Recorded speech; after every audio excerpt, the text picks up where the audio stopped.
Yeah.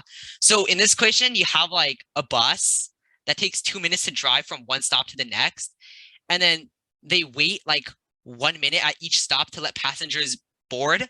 So you have this person named Zia, and they take 5 minutes to walk from one bus stop to the next.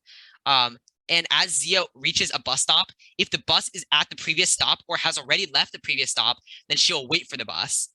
Otherwise, she will start walking toward the next stop. Okay, so this is like a very confusing question with like a bunch of weird things. So suppose the bus and Zia start at the same time toward the library, and with the bus 3 stops behind, and we want to know after how many minutes will Zia board the bus. So this question is like, to do this question, I feel like the easiest way to do this question is kind of to simulate it directly. Like, just like no need for any fancy tricks or anything. Just like do the problem directly, right? So the idea is you have like Zia, and she's gonna like walk, right? She's gonna walk to the next stop. So she's gonna walk over here. And that takes 5 minutes, right? She's gonna now be standing here after 5 minutes. Now, Zia walks there in 5 minutes. What happens to the bus during those 5 minutes? Well, the bus is gonna like travel, right? The bus is gonna like travel like 2 minutes to get here. Then it's gonna stop 1 minute, so that's 3 minutes total. Then after those 3 minutes are up, it's gonna travel another 2 minutes to get to this stop. So after 5 minutes, the bus is gonna be here. But then the bus also has to wait like 1 minute, but we'll worry about that later, right? So then now that Zia is here, like now that she's here, she's gonna like walk another 5 minutes to come over here. So this took 5 minutes, this takes another 5 minutes. And what happens, let's take a look at like what happens to the bus during those 5 minutes, right? So that takes 5 minutes, that takes 5 minutes. So what happens to the bus during those 5 minutes, right? So the bus has arrived to this like stop here, and the bus is gonna like wait 1 minute, right? So 1 minute, it's gonna stop here, wait 1 minute. Then it's gonna take another 2 minutes to travel to the next stop. So that's 3 minutes total. Then it's gonna wait another minute. So that's 4 minutes total. So then the bus is gonna travel one more minute to finish the 5 minutes. So the bus is gonna travel one more minute. That means the bus is gonna kind of like travel like halfway through. So the bus is gonna like end up here. And the reason is because like the bus normally takes 2 minutes to get from one stop to the next stop. So if the bus only travels for 1 minute, it's gonna get halfway there. It's gonna get halfway to the next stop.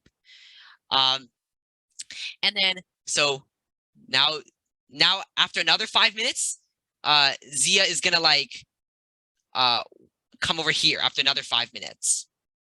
So in total, so far 15 minutes have passed. So it's good to like keep track of that.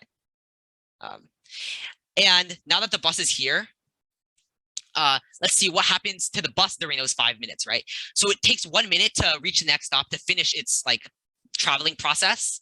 It takes 1 minute. Then at the bus stop, it takes another 1 minute to stop. So that's 2 minutes total. Then it travels another 2 minutes to get to the next stop. So that's 4 minutes. And then it waits for passengers. So that's another 1 minute. So that's 5 minutes. So the bus is here after 5 minutes. And now so now the bus is here and Zia is here. So the question says like if Zia, like as Zia reaches a bus stop, if the bus is at the previous stop or has already left the previous stop, then she'll wait for the bus. So clearly the bus right now is like right now at the previous stop. So Zia's gonna wait and stop. So Zia's gonna stop walking and she's gonna wait for the bus now. So the bus is gonna take 2 minutes to catch up to Zia. So that takes another 2 minutes. So the answer is just gonna be 15 plus 2, which is 17. That'd just be choice A. Yeah, so that's how you would solve that problem. I feel like that was also a pretty like confusing problem. I think the main idea, like I feel like there's also might be a solution, like not as confusing with like graphing, but like I don't know, that's also a weird solution. I think this is the most straightforward approach, right? Which is to just kind of directly simulate it. Like think about it. Okay, so after 5 minutes, Zia is going to move from one stop to the next stop. During those 5 minutes that Zia walks, like how much is the bus going to travel? So like kind of dividing it into 5-minute chunks. Like after 5 minutes, Zia's here, the bus is here. After another 5 minutes, Zia is here, the bus is here, and keep simulating it, simulating the process until like this condition is reached, right? And then afterward, you can do the question. So like, yeah, I think this is probably the most straightforward way. Just it was a little confusing. Just like make sure you are able to keep track of where Zia and the bus are at the end of every 5 minutes. Yeah, okay, cool.